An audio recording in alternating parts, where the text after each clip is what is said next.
Starfarer. Nice to meet you. How are you doing today? Hey, what's up? How's it going? Good, good. So, you're very accustomed to this world, or you're also on the microphone 24/7. Where do you find the time to do everything that you do? I don't know, man. I just do it. I just want to make stuff. I'm a do-it-yourself kind of guy, and I'm passionate about doing stuff myself, and I just find time to do stuff. No, you're a busy man, and I thank you for all the things you're doing in the synthwave community. But one thing I'm missing right now, I was hoping that you would come to an interview in this crazy helmet. Yeah, you probably wouldn't be able to hear me much if I wear the helmet. Yeah. So, what is the story behind the Moon Man, if you would call it that?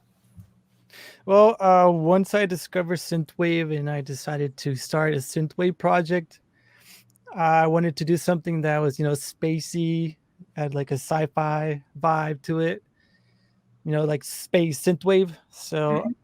I wanted to start a project like that, and I was looking for a name that meant something like, somebody who travels to the stars or to space. And I stumbled upon the name Starfarer, and I looked it up, and that's exactly what it means.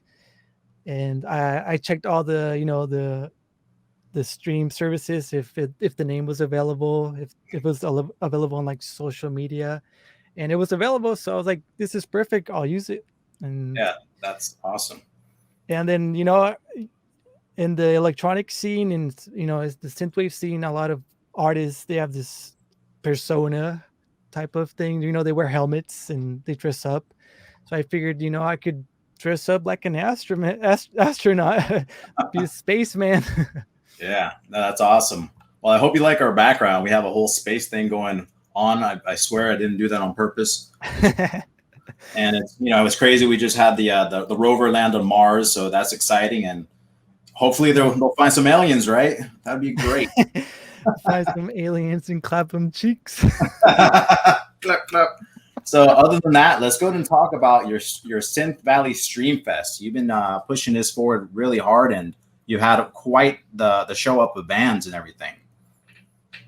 Yeah, initially I started Synth Valley Productions to start a local scene in San Jose in the Bay Area, because when I started my project a couple of months after I released my first album, I wanted to play a show, and I was really eager to play a show, but there wasn't a lot of synthwave shows locally. I did go to one locally, which was in San Jose, that featured Vector Hold and Voltaic Spore. And Mhm. I introduced myself and I told them I just released a new album, and it'd be awesome if we can set up some shows in the future. And they're like, yeah, let's do it up.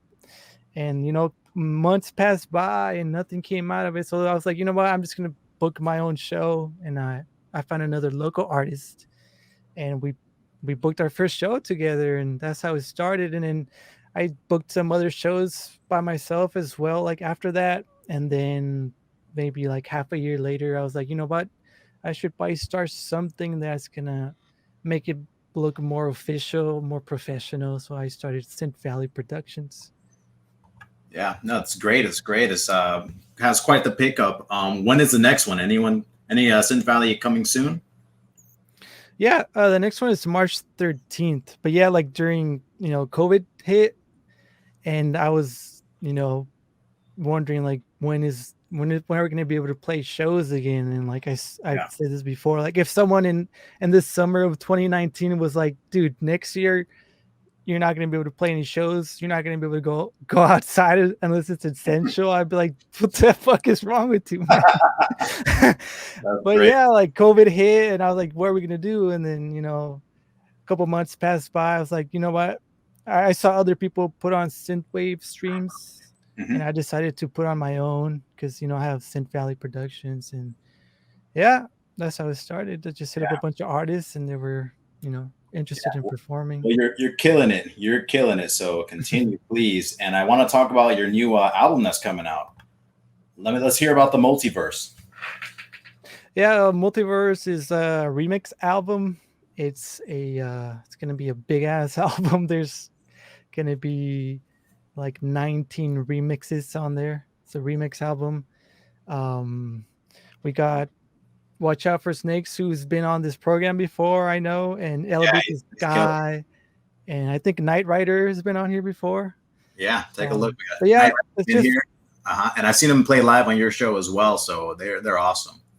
yeah, so it's mostly a bunch of homies, a bunch of friends who I've worked with in the past, who I've played shows with in the past, Hmm. and then some people who I just hit up to see if they were interested in doing a remix for me.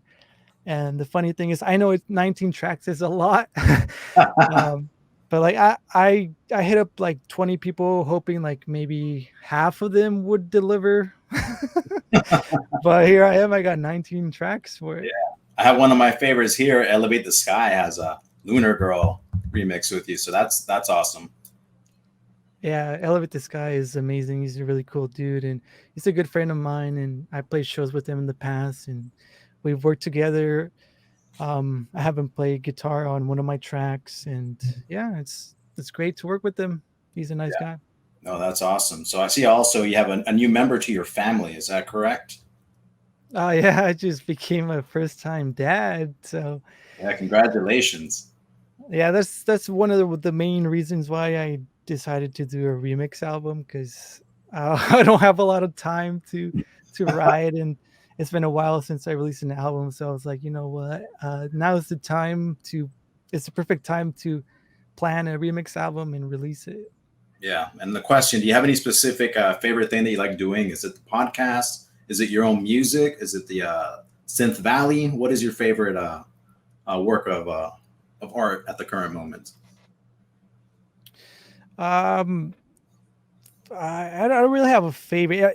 If I were to choose, I would say writing music, but that's not really possible right now because I'm really busy being a first time dad and everything. But yeah, I would choose music first. Hmm. But like since I started the podcast for those who don't know, it's Synth and Brews podcast. I found it very rewarding. Just talking to all these artists, making new friends, and like I said, like the more people I support, the more they're going to be inclined to support me. And I always said that the two biggest factors in my quote unquote success is luck and networking, like making friends and just being nice to everybody. Yeah, that's great. That's great. So we're gonna have your music video. I want to hear a little bit about it. So I chose the one that I like a lot. That reminds me of video games, side scrolling. Yeah. The song is called "Strange Land." Can you tell me about this video? Yeah, so I wanted to do like a side scroller type of um, music video because that song is kind of like video gamey. Yeah. Um, and so I hit up this person on like a freelance website. I forgot what it was, I think Upwork or something. And Hmm. I told him I wanted to make this side scroller video that was kind of like like the Mortal Kombat, how they just took a bunch of stills of people and then they animated it. Yeah. So that's what I did. I just took a bunch of pictures of myself doing Oh those wow. movements. Yeah, And I did not know that it was actually like in that style of Mortal Kombat and Pit Fighter. That's really interesting. I thought it was just all an animated like drawing or something, but it's actually you, which is even cooler. yeah, everything else is animated, but like for me, for my character, he's those are actually photos of me that I took and cropped out each one, and it took forever because there's so many frames now. That's awesome. That's awesome. All right, so we're gonna go ahead and play that. But before we play that video, I want to know what is your favorite side-scrolling game from the 8-bit and 16-bit era. Um, I don't know. Side scrolling game. I didn't play too much when I was younger, but I was really into like the Mario ones. Yeah, And then Contra. I liked Contra, but it was killer. so hard. It's so hard. I couldn't get past like the first level. Well, on that note, we're gonna look at a hard game right now, which is Starfarer with Strange Land.